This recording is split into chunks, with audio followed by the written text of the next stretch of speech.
Sveiki, es esmu Zelma. Cilvēks pirmkārt, mamma 3 bērniem, sieva ļoti foršam vīram, kas atbalsta visu, ko es daru. Un dakteris klauns jau 7. gadu.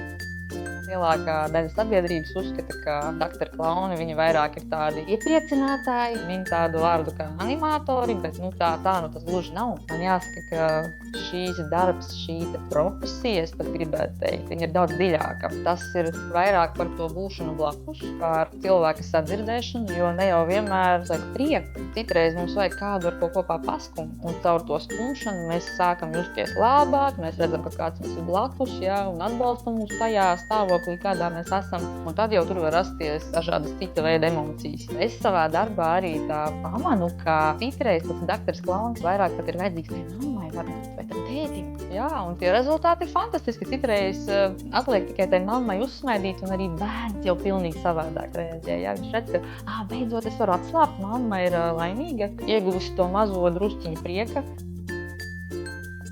Lieldraugi ir Rimi.